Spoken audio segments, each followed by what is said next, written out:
विजय जी, बहुत बाद में इस बात का खुलासा हुआ था कि गांधी परिवार ने, खासतौर से प्रियंका वाड्रा ने, अपने पिता राजीव गांधी की एक पेंटिंग 2 करोड़ में बेची थी राणा कपूर को।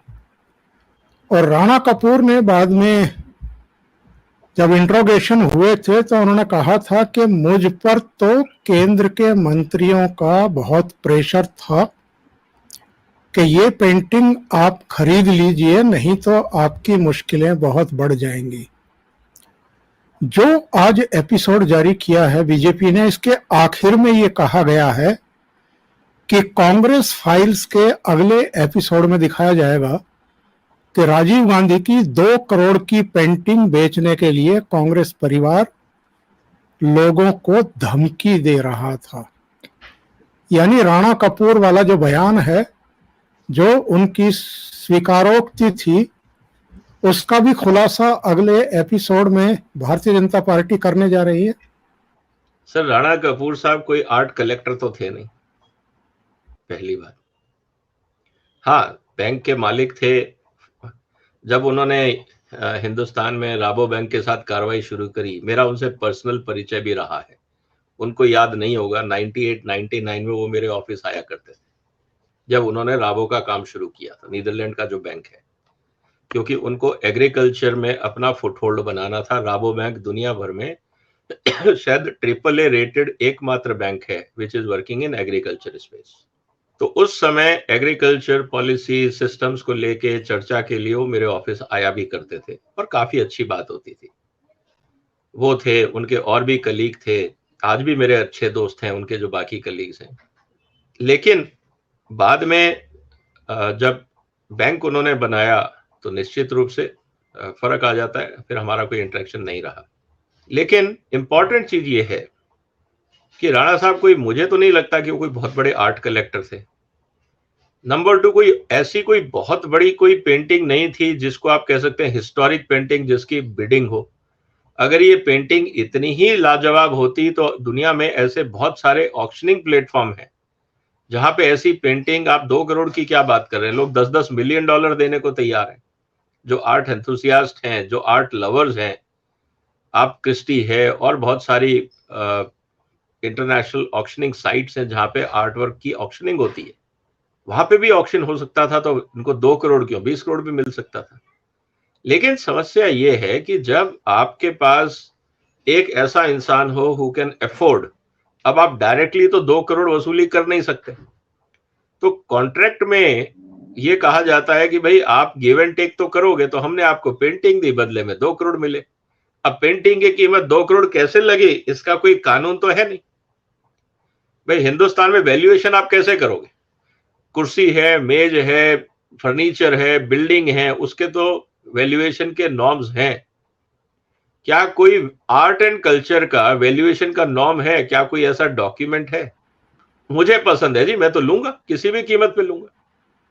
जैसे लोग वीआईपी नंबर के लिए बोली लगाते हैं कि मेरी गाड़ी का नंबर 1 होना चाहिए, छोटे शहर में शायद 10,000 में मिल जाएगा, पंजाब में चले जाओगे तो लोग 15 लाख भी देने को तैयार है, क्योंकि वहां स्टेटस प्रॉब्लम। एक्चुअल में मैं माफी चाहूंगा, मैं दर्शकों को बता दूं कि वो पेंटिंग कौन सी थी। एमएफ हुसैन ने इंदिरा गांधी की एक पेंटिंग बनाई थी, राजीव गांधी को भेंट की थी, और वो पेंटिंग ये है जिसे खरीदने के लिए राणा कपूर को बाध्य किया गया, धमकाया गया कि आपने अगर नहीं खरीदी तो आपकी मुश्किलें बहुत बढ़ने वाली हैं। इस पेंटिंग में कुछ भी एक्स्ट्रा ऑर्डिनरी नहीं है, कुछ भी नहीं है, इंदिरा गांधी जैसा चेहरा भी नहीं है, लेकिन ये इस तरह की स्केचिंग करके, पेंटिंग करके शायद राजीव गांधी को खुश करना चाहते हों एमएफ हुसैन, और बाद में इस पेंटिंग को भी, जिसमें मतलब उनके पिता के साथ जुड़ी हुई यादें भी थी और उनकी दादी के ऊपर किसी जाने माने पेंटर ने अपनी कूची चलाई थी। अगर कोई वाकई अपनी दादी से और अपने पिता से प्यार करता है तो वो इस पेंटिंग को संजो के रखता, ना कि 2 करोड़ कमाने के लिए किसी धनपति को ढूंढता और उसको धमकी दिलवाता कि तेरा जीवन नरक कर देंगे अगर तूने ये 2 करोड़ में नहीं खरीदी। विजय जी अपनी बात पूरी करें। देखिए सर, इसमें सबसे बड़ी चुनौती ये थी कि अगर ये पेंटिंग वास्तव में बहुत अच्छी थी तो एमएफ हुसैन साहब की, जैसा मैंने कहा, कि ये पेंटिंग आसानी से इंटरनेशनल फोरम पे ऑक्शन हो जाती, क्योंकि निश्चित रूप से उनका नाम था और उनकी कई पेंटिंग बहुत महंगी महंगी भी बिकी हैं।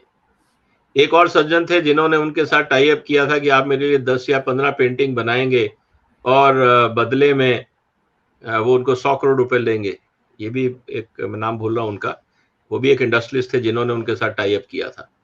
तो कहने का मतलब ये है कि जो आर्ट लवर होता है उसका सोचने का और काम करने का तरीका अलग होता है। मैं एज ए पेंटर अपनी खुशी से आपकी पेंटिंग बनाऊं और आप जब मेरे से मिलने आए तो मैं आपको गिफ्ट करूं, ऐसे मोदी साहब को पेंटर कितने गिफ्ट कर दें। आपने देखा होगा बहुत सारे स्कूली बच्चे या विदेश में जब वो जाते हैं या कहीं रैली में जाते हैं तो बहुत सारे लोग उनकी पेंटिंग बना के उनको गिफ्ट करते हैं। वो उनका प्यार है, वो कहते हैं देखिए सर हमने अपने एफर्ट से किया, क्योंकि उनका पर्सनल टच होता है उसमें, तो अच्छा भी लगता है। किसको बुरा लगेगा कि अगर कोई उनके लिए एफर्ट करता है। यहां तक कोई बुराई नहीं है, लेकिन बात आती है वैल्यूएशन की। क्या वास्तव में 2 करोड़ की वर्थ की पेंटिंग थी उस समय, और अगर थी तो वैल्यूएशन कैसे किया गया, या फिर यह तरीका था कि भाई एमएफ हुसैन का नाम लिखा हुआ है, अपने तो किसी काम की है नहीं और पैसा भी चाहिए तो किसको चिपकाई जाए, तो ऐसा आदमी ढूंढो जिसकी गरज भी हो, जिसका काम हमारे पास फंसा हुआ हो, तो गिव एंड टेक किया जा सकता है। अब तो ये राणा कपूर साहब बताएंगे कि ऐसी उनकी क्या मजबूरी थी कि उनको 2 करोड़ में पेंटिंग लेनी पड़ी। और जैसा आपने कहा कि उनके ऊपर इन्वेस्टिगेशन चल रहा है, तो उन्होंने अपने बयानों में कहीं ना कहीं तो दे ही दिया होगा कि 2 करोड़ मेरे को किसके कहने पे और क्यों मजबूरी में देना पड़ा, और आज वो पेंटिंग कहाँ है। तो बहुत सारे मुद्दे हैं सर। तो जब तथ्य धीरे धीरे सामने आएंगे, इंतजार करेंगे हम लोग। आपको लगता है कि 2024 के चुनाव से पहले बहुत दिलचस्प चीजें इस देश के लोगों को देखने सुनने को मिलने वाली हैं और काफी दिलचस्प घटनाएं शुरू हो गई हैं, और शायद ये देश की राजनीति के लिए अच्छे के लिए हो रही हैं? बिल्कुल सर, देखिए यही तो ब्यूटी है। आज अगर आपको तथ्यों की क्रॉस वेरिफिकेशन करनी है, तो जब तथ्यों की क्रॉस वेरिफिकेशन करनी है वो तो पब्लिक फोरम में होगा, ओपन फोरम में होगा, ठीक है। तो ये बातें तो हमें समझनी ही होंगी सर। तो ये जहां तक बात है, ये तो कोई नई बात नहीं है। अभी तो बहुत तथ्य सामने निकल के आएंगे और हमें सोचना पड़ेगा कि क्या होने वाला है आने वाले दिनों में।